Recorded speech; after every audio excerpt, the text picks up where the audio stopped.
জুলুম করে, তারা জুলুম করতেই আছে, এদেরকে ঠেকানোর জন্য কোনো লোক নাই। আর যারা মজলুম তারা জুলুম সহ্য করতেই আছে, তারা রুখে দাঁড়ানোর মতো যে পরিবেশ এটা তারা সৃষ্টি করতে পারে না। অবশ্যই জুলাই একটা ব্যতিক্রম ধর্মী বিপ্লব। আমার মনে হয় বিপ্লবের চাইতে অভ্যুত্থান বললে বেশি অ্যাপ্রোপ্রিয়েট হবে বলে আমার কাছে মনে হয়। এখানে তো একটা স্লোগান ছিল, দেখেন স্মরণ করেন আপনারা। প্রথম স্লোগানটা উঠেছিল মেধা না কোটা। আপনার কোনটা চান? মেধা চান না কোটা চান? কোটা চান।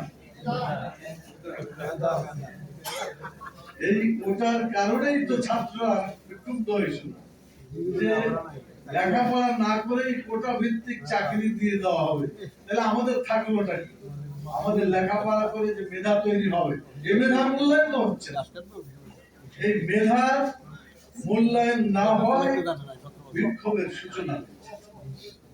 আচ্ছা, এখন আপনারা বলেন তো, এই যে বিভিন্ন জায়গায় নিয়োগ হচ্ছে, বিশ্ববিদ্যালয়ের ভাইস চ্যান্সেলর পর্যন্ত নিয়োগ হয়েছে, এটা তো উচিত ছিল একটা কমিটি সেখানে থাকবে, তারা সেখানে তার ইন্টারভিউ নিবে, বিভিন্ন ভাবে তাদেরকে ঠিক করার পরে বিশ্ববিদ্যালয়ের উপযোগী একজন ভাইস চ্যান্সেলর হবে। কিন্তু এখন বর্তমান সরকার যে নিয়োগ দিচ্ছে, এটা কি মেধার ভিত্তিতে না কোটার ভিত্তিতে?